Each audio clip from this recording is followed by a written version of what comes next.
24 का जो वित्तीय वर्ष प्रारंभ होता है और वो समाप्त भी हो गया 24-25 का वित्तीय वर्ष, और 25-26 इस समय जो करंट जिसको कह सकते हैं ईयर है, तो इसमें से 631 करोड़ रुपया 631 करोड़ रुपया उसमें से मतलब निकाल लिए गए।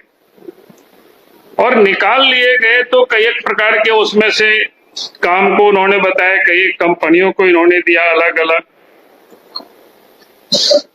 चूंकि पूरा यहाँ डिटेल में आप सबके सामने कहूं तो शायद काफी लंबा समय लगेगा। बाद में हम आप सब लोग ले लेंगे ऐसी पूरा क्या बोलते हैं उससे संबंधित जो फाइल है वो 205 पृष्ठ का है।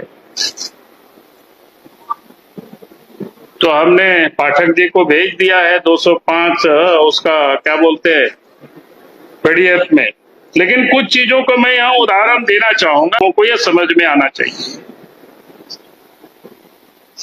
एक तो जैसे 46 पंचायतों में जनरेटर की आपूर्ति की गई है, 46 पंचायतों,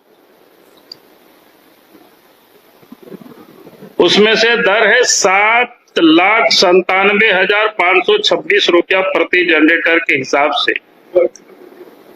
7,97,526 रुपया प्रति जनरेटर के हिसाब से ये पंचायत भवन में।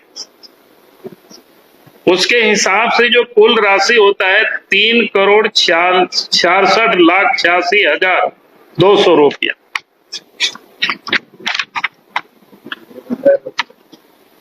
उसका अगर बाजार में जो हमने पता करवाया कि भाई अच्छे कंपनी जैसे अशोक लेलन जैसे कंपनी है 15 केवीए का, वो 3,07,000 में मिल जाता है। किर्लोस्कर कंपनी का 4,02,000 में मिल जाता है।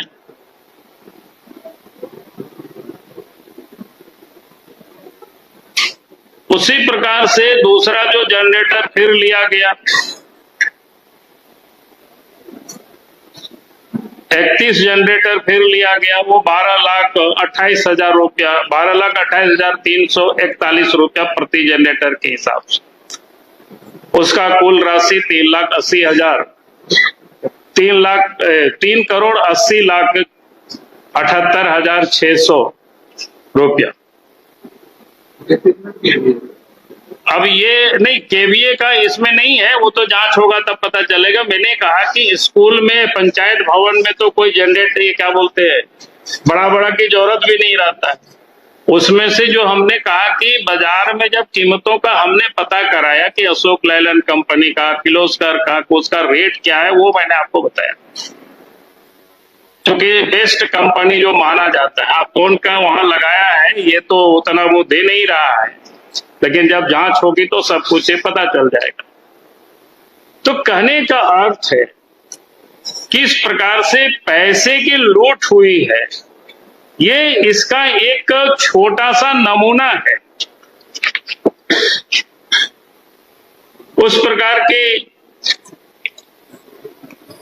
फिर कई एक भले एजेंसी को भी दिया है, जैसे डिजिटल मैट्स खरीदा है आंगनबाड़ी 1666 आंगनबाड़ी केंद्र के लिए। डिजिटल मैट्स, जो डिजिटल मैट्स होता है ना, हम लोग योगा करते हैं शायद बच्चों के लिए, हमने देखा नहीं है, जो लिखा हुआ था डिजिटल मैट मैं वही समझता हूँ। बाकी आप लोग मत समझिएगा कि भाई हमने कोई देखा है डिजिटल मैट्स। तो उसकी कीमत मतलब जो इतना जो परचेज किया है, प्रति डिजिटल मैट्स की कीमत 1,25,788 रुपया। ये कुल मिलाकर के 20,95,52,808 रुपया। अब कौन वहां खरीदा है क्या खरीदा है पता नहीं, लेकिन बाजार में जो और हमने पता किया कि भाई कौन कौन मेट्स का क्या कीमत होता है, जैसा फर्स्ट CRY 3,500 रुपया उसका मूल्य है। ये टॉरेस 7,614 रुपया मूल्य है। तो इस प्रकार से अगर हम कह सकते हैं कि भाई 19 करोड़ से भी कहीं अधिक भुगतान कर दिया गया है इस मैट्स की खरीदारी। उसी प्रकार से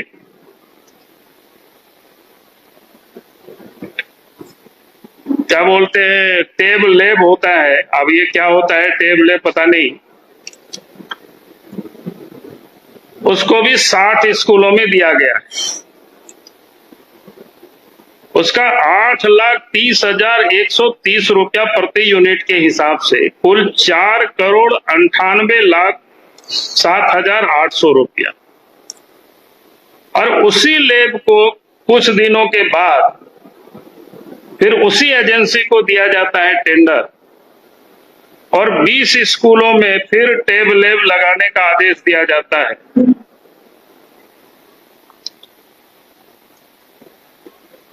जब इस टेब लैब का भी जब हमने पता कराया कि और भी कौन कौन कंपनी है, तो उसका जो लेनोवो है तो 2,32,000 करोड़ रुपया, यानी उस 2,32,000। तो इस प्रकार से आप 20 स्कूलों में फिर टेब लैब जो 24,95,700 रुपया प्रति लैब के हिसाब से, यानी एक ही कंपनी को फिर आदेश दिया जाता है और फिर कीमत माने जिस प्रकार से भाग जाता है कोई उसका, ये सारी चीजें जब जांच होगी तब ये पता चलेगा पूरे मामला। उसी प्रकार से मास लाइट भी लगाया गया है, हाई मास लाइट जो लगाते हैं बड़े बड़े, पूरे शहर में 187 जगह पर लगाया गया है।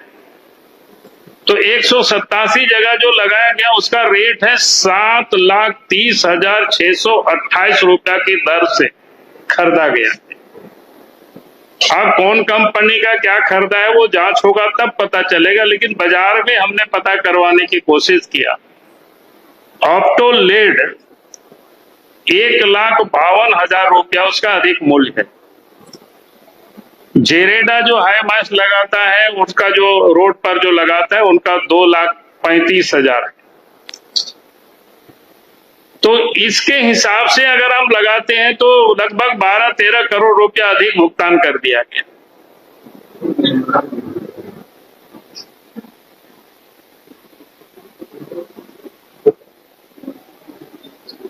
नहीं, ये अपने आप में फिर लेड वैन वगैरह की उपयोगिता क्या है पता नहीं। LED जो वैन होता है इसकी उपयोगिता क्या है, इसका क्या बोलते हैं उसको, DMAT फंड का उसमें उपयोग किया जा सकता है नहीं किया जा सकता है, उसका भी जो पूरा नियमावली रूल्स है आप सब लोग उसको भी अध्ययन कर सकते हैं बढ़िया से, नेट में सब कुछ उपलब्ध है। उसमें 16 सेट खरीदा गया है। प्रति जो पिकअप यन में उसको लगाया गया निर्धारित दर उसमें से 18,72,266 रुपया प्रति सेट के हिसाब से, और उसमें से भुगतान किया गया 2,99,56,256 रुपया। बाजार में जो उसका मूल्य है सामान्यतः जो हम लोग कोशिश किए हैं पता करने का ये कैसे मिलता है, तो 7,60,000 से लेकर के 8.5 लाख रुपया तक प्रति यूनिट। पहली बात तो मैंने कहा कि LED बीन की जरूरत है कि नहीं है, या उसमें लगाना कि नहीं लगाना, ये अपने आप में सोचने वाली विषय है। उसी प्रकार से 967 सरकारी विद्यालयों में ताड़िक चालक भी लगाया गया। अब उस गाड़ी चालक में अलग अलग अगर आप देखें तो ये भी बड़ा आश्चर्य लगता है। जैसे पहला टेंडर निकाला 75 स्कूलों के लिए तो 4,80,000 रुपया। दूसरा टेंडर 75 स्कूलों के लिए 5,37,600 रुपया। तीसरा टेंडर 470 स्कूलों में 1,80,000 रुपया। चौथा टेंडर 150 रुपया 150 सरकारी स्कूलों में 3,12,000 रुपया। पांचवा टेंडर 75 सरकारी स्कूलों में 5,40,000 रुपया। छठा टेंडर 50 सरकारी स्कूलों में 1,80,000 रुपया। और सातवां टेंडर 72 सरकारी स्कूलों में 1,80,000 रुपया। यानी 7 टेंडर के माध्यम से 17,40,60,600 रुपया का भुगतान किया गया। बाजार की जो दर को पता करने की कोशिश की है तो कार्ले कंपनी का जो तारीख चालक है तो 32,000 रुपया प्रति यूनिट उसका अधिकतम रेट है। अगर उसको हम मानते हैं तो कह सकते हैं कि भाई 15 करोड़ रुपया अधिक का भुगतान हुआ।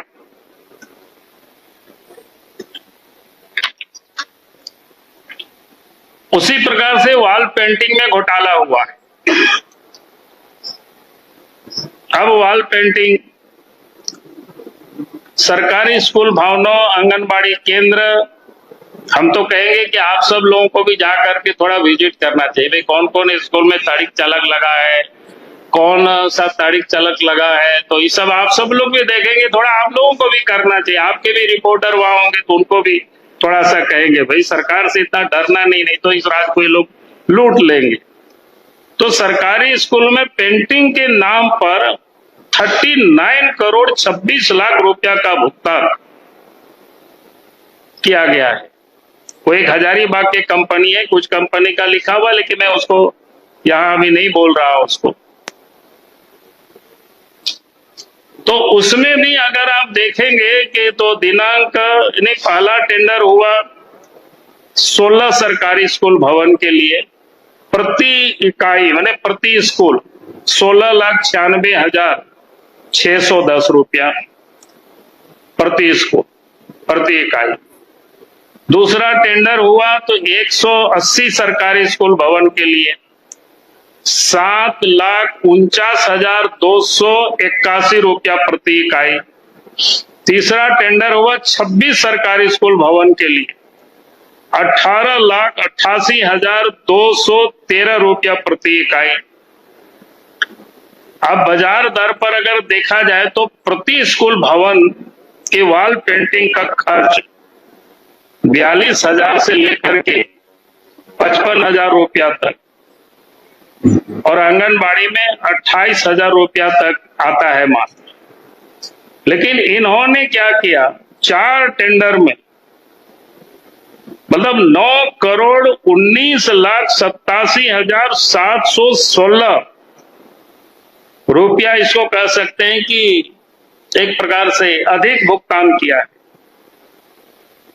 उसी प्रकार के सौर ऊर्जा संचालित पंप लगा है कि नहीं लगा वो तो जांच का विषय है, लेकिन मैं तो यहां कह रहा हूं कि मूल्य किस प्रकार से इन लोगों ने लूटा है।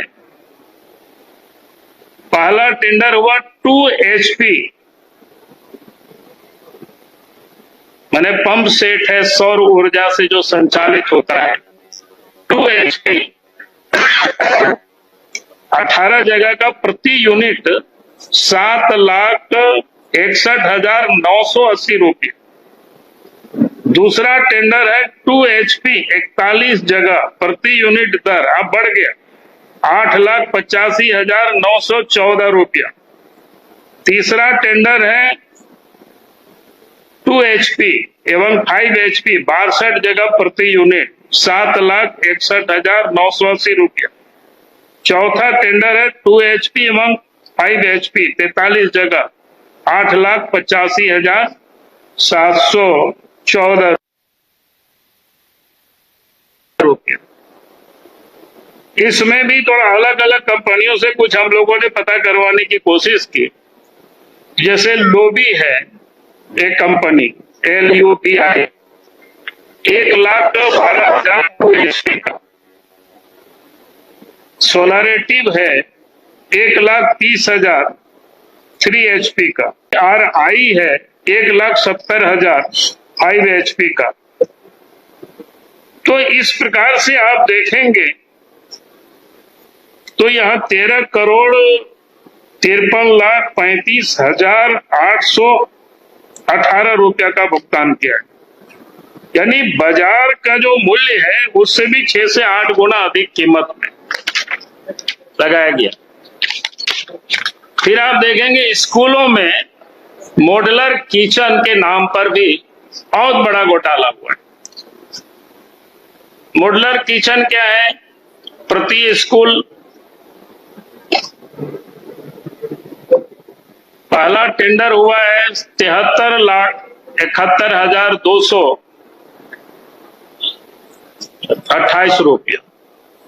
दूसरा टेंडर हुआ है प्रति स्कूल 65,57,240 रुपया। तीसरा टेंडर हुआ है 69,08,714 रुपया। चौथा टेंडर हुआ है 72,20,164। पांचवा टेंडर हुआ है 59,64,00,64,000 प्रति स्कूल। यानी एक ही काम और सामान के लिए 7 दिन के अंदर न्यूनतम 59,54,000 और अधिकतम 73,00,000 इतना भुगतान किया गया। बाजार दर की पता करने की कोशिश की है कि भाई उसका मॉड्यूलर का किचन को जो बनाता है उसमें से तो 6 से 8 लाख रुपया प्रति स्कूल लग सकता है। और जितना लगाए तो उतना में तो लगता है कि नया नया बढ़िया बढ़िया बिल्डिंग बन जाएगा चक्कर में शौचालय। उसी प्रकार से स्मार्ट मॉडल स्कूल में अपग्रेडेशन किया है, उसमें भी वैसे ही हुआ है। पैसा इन सारे चीजों में लगाना कि नहीं लगाना है वो DMT फंड का वो अलग विषय है। कहां कहां लगाना चाहिए, प्रायोरिटी हमें कहां देना चाहिए और कहां ये लोग कर रहे हैं। तो हमने कहा कि भाई ये जो मॉडल स्कूल अपग्रेडेशन में यानी 4 वर्क ऑर्डर दिया है जिसके माध्यम से 11,92,93,775 रुपया खर्च किया गया। 4 टेंडर में एक समान कार्य के लिए निर्धारित खर्च से अधिक राशि खर्च की गई है। यानी सब जगह यहाँ भी उसी प्रकार से अलग अलग है। पहला टेंडर 2,37,24,147 से 4 विद्यालय के लिए। दूसरा टेंडर 4,59,88,631 रुपया 4 विद्यालय के लिए। तीसरा टेंडर 4,28,25,497 रुपया 3 विद्यालय के लिए। और चौथा टेंडर 66,55,500 रुपया 1 विद्यालय के लिए है। यानी मॉडल स्कूल अपग्रेडेशन में प्रति विद्यालय का खर्च अपग्रेडेशन में 5 से 6 लाख 6.5 लाख रुपया आता है। लेकिन यहाँ 12 आवासीय स्कूलों में जो अपग्रेडेशन में 11,93,00,000 रुपया खर्च कर दिया गया। उसी प्रकार से छात्रों के लिए कोचिंग, कौशल विकास, प्लेसमेंट माने नियोजन में भी बड़ा घोटाला हुआ है।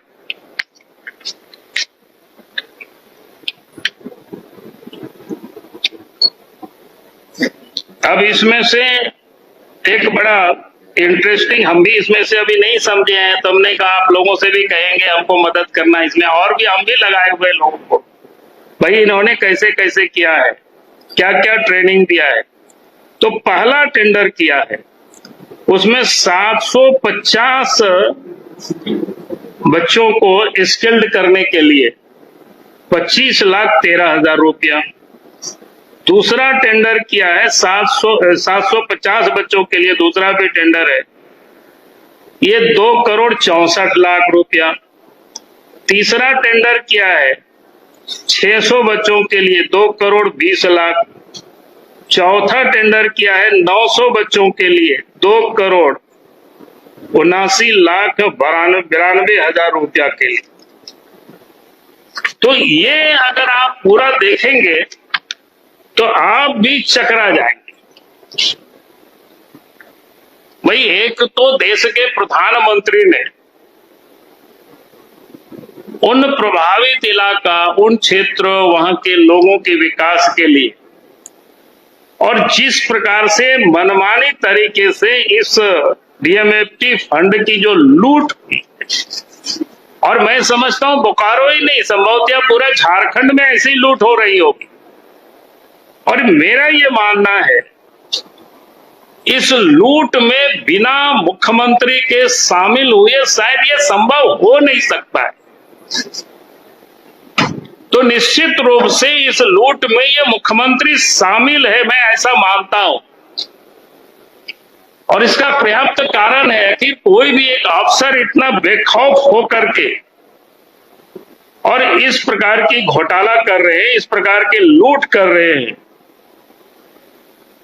तो इतना बड़ा घोटाला और इतनी बड़ी लूट बिना राज्य के मुख्यमंत्री के सहमति से संभव ये नहीं हो सकता है।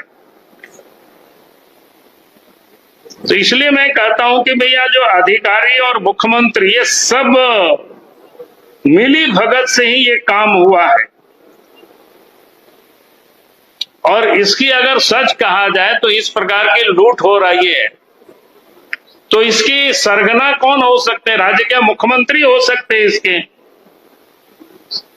और इतनी बड़ी पैसा की जब लूट होती है तो निश्चित रूप से ये सीएम के तिजोरी तक ये पैसा गया होगा, क्योंकि उनके बिना संरक्षण के इतनी बड़ी लूट ये कैसे संभव हो सकता है? क्योंकि डीएमएटी फंड गरीबों के लिए था, इसका उपयोग खनन प्रभावित इलाकों में स्कूल, अस्पताल, सड़क, पानी आदि जैसे योजनाओं में लगानी थी। और मुख्यमंत्री ने इसको समझे अपना एटीएम समझ लिया।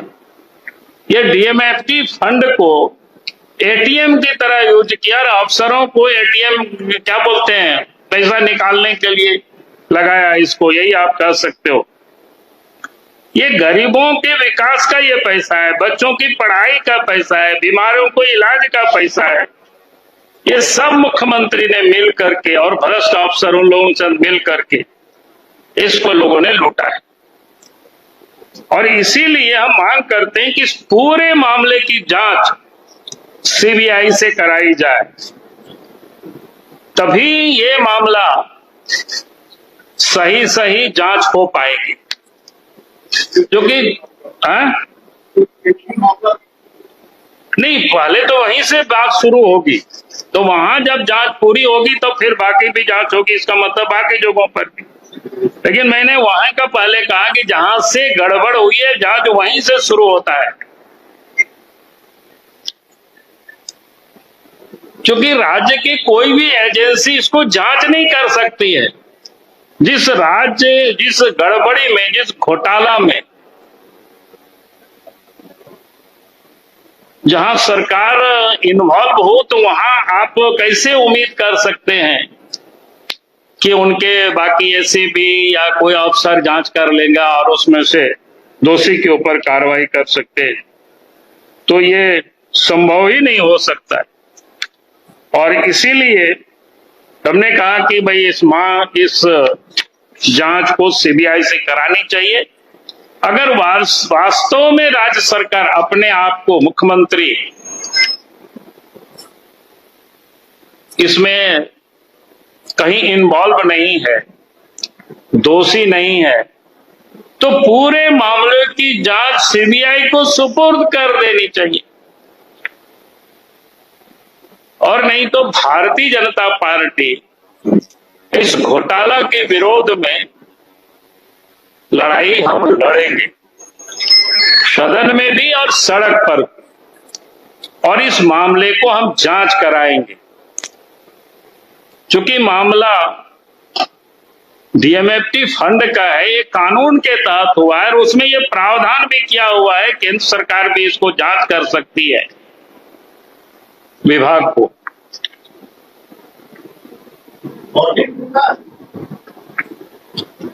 अब ऑडिट जब होगी तो ऑडिट होगी, मैं तो जांच की कह रहा हूं, ऑडिट भी होना चाहिए, लेकिन मैंने इस समय ये कह रहा हूं कि सीबीआई से जांच होनी चाहिए। मैंने सरकार से डिमांड की है, अगर वास्तव में, नहीं तो मेरा आरोप है कि इस घोटाला में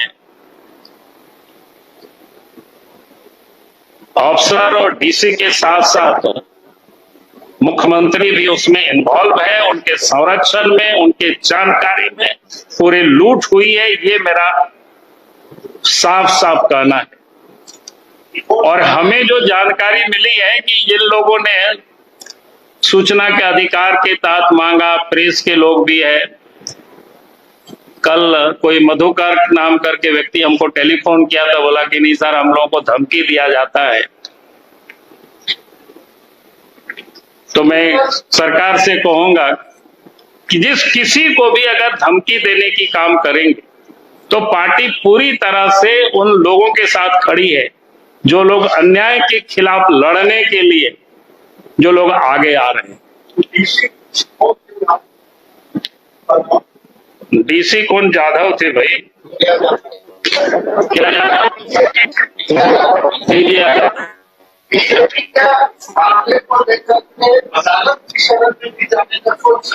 नहीं, मैं अदालत की अभी नहीं सोच रहा हूं, अभी तो मैं सड़क पर ही लड़ने की और जो जांच की जो प्रोसेस है, मैं उसी के बारे में मैं अभी सोच रहा हूं।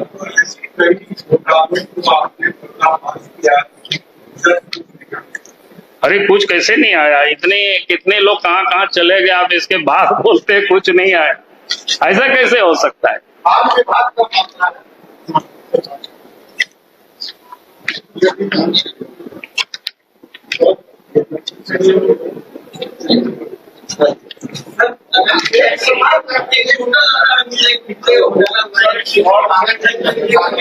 अरे हमने पहले कहा ना 631 करोड़ रुपए